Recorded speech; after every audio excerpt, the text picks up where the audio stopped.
Today we are diving into an interesting topic, something that has shaped the course of Indian history and continues to impact our society even today. We are going to talk about why Hindus aren't considered a homogeneous society and what that means in comparison to other religious groups like the Abrahamic faiths. You might have noticed that while religions like Islam and Christianity have their own internal conflicts, they still share a strong sense of belonging to a larger community, a brotherhood if you will. For example, Muslims around the world have a concept called the Ummah, which refers to the global Islamic community. This idea of unity gives them a strong sense of collective identity, especially when defending their religious and cultural beliefs. But for Hindus, things are a bit different. Historically, many Hindus have identified more strongly with their own caste rather than a broader Hindu identity. While Hindus are definitely connected by shared values and beliefs, the focus on caste has often led to a fragmented sense of community. This lack of unity can be a disadvantage compared to societies that have a more united front. Now, why is this the case? Well, Hinduism wasn't built around the idea of constant confrontation with others. Instead, it was designed for peaceful internal coexistence. Hindus have historically embraced diversity within their own society, and that has been a strength in some ways.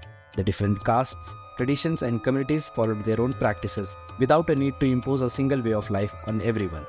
Hinduism didn't start wars just because others worshipped different gods. In fact, Hinduism never had a militant or aggressive approach to spreading its faith. The idea of conversion through force or violence, which was seen in some Abrahamic faiths, wasn't really a part of Hindu way of life. And because of that, Hinduism didn't even have a specific name for itself for the longest time. Now, here's an interesting story. When the Christian missionary Francis Xavier left Goa to travel farther east, he supposedly said, quote, "I want to be where there are no Muslims or Jews. Give me out and out pagans," unquote. This tells us something important. Societies that didn't have strong self-identities, like Hinduism and other pagan groups, were seen as easy targets for conversion by aggressive religious forces.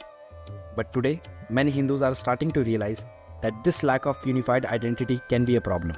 They see that communities with a strong sense of who they are can defend themselves better. That's why in recent times, there's been a growing movement within Hinduism to build a stronger, self-conscious identity. The question now is, will Hindus succeed in this effort? However, this push for a stronger Hindu identity hasn't been without backlash. Many people, including Marxist and secular writers, have criticized this Hindu backlash. Their views often align with those of Islamist political agendas, which benefit from a weaker Hindu society. Here's something important to remember. While the diversity within Hindu society can seem like a disadvantage today, it's actually a part of India's rich heritage. Indian society has always embraced unity while respecting diversity. Different communities followed their own customs and traditions without being forced to conform to one dominant way of thinking. The real challenge for Hindu society began when Islam arrived in India. The introduction of a completely different religious and cultural system, one that didn't easily assimilate into the existing fabric. This new element disrupted the balance of India's traditionally diverse society. Now let's talk about the self-conscious minority. In India, many Islamists have a strong sense of defending their religious, cultural, and linguistic identity, and they are extremely committed to preserving this at all costs. This self-consciousness has already led to the partition of India, and many believe it continues to cause divisions even today. But here's the important part. This self-consciousness isn't just about preserving their identity, it's also driven by a much larger ideology, rooted in Islamic theology and historical ideas. Concepts like al-Harb and Islam shape their worldview.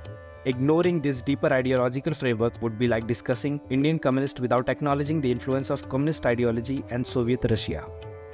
So what does all this mean for India's future? Well, we need to be aware of these deeper historical and ideological forces at play. We risk misunderstanding the real challenges ahead. A nation can only move forward when it recognizes and addresses the forces that shape its destiny.